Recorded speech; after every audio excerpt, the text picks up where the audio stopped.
अगर मुझे मालूम होता कि लीबिया में मेरे साथ ये सलूक होगा तो मैं कभी ना आती। सलमा सूडान से भागी थी। सबसे पहले शुमाली सूडान से वो अपने खानदान के साथ मिस्र पहुंची थी। उनका नाम तब्दील कर दिया गया है।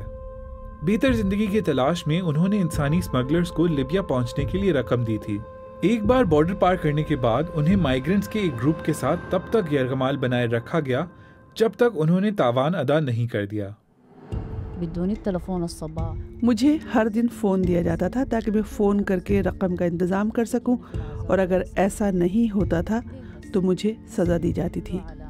ये सिलसिला कई हफ्तों तक जारी रहा। हमारे जिस्म ज़ख्मों से भरे हुए हैं। वो मेरी बेटी को मारते थे और मेरे बेटे के हाथ जलते हुए चूल्हे पर रख देते थे और मुझे ये देखना पड़ता था। वो मुझे एक अलहदा कमरे में ले जाते थे जिसे रेप रूम कहा जाता था, हर बार एक मुख्तलिफ मर्द के साथ।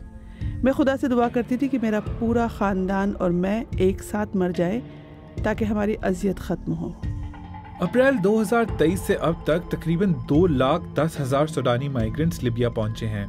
इनमें से कई माइग्रेंट्स ने बीबीसी को बताया कि लिबिया पहुंचकर वो तशद्दुद और इस्तेसाल के घेरे में फंस गए हैं। आखिरकार कई हफ्तों बाद सलमा और उनके खानदान वाले आज़ाद कर दिए गए। सलमा को पता चला कि रेप का शिकार होने की वजह से वो हामला हो गई हैं। इसके बाद उनके खावंद ने उन्हें और उनके बच्चों को छोड़ दिया। सलमा और उनके बच्चे कूड़ादान से खाना उठाकर और गंदा पानी पीकर जिंदा रहे।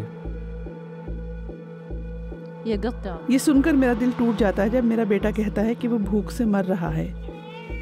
ये मेरा छोटा बच्चा है। जब ये रोता है तो मेरे पास इसका पेट भरने के लिए कुछ नहीं है।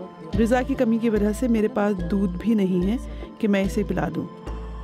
इस सब के बावजूद सलमा को लगता है कि वो सूडान नहीं जा सकती। अगर मैं यहाँ लीबिया में मर गई तो सूडान में वो मेरी मैयत को भी कबूल नहीं करेंगे।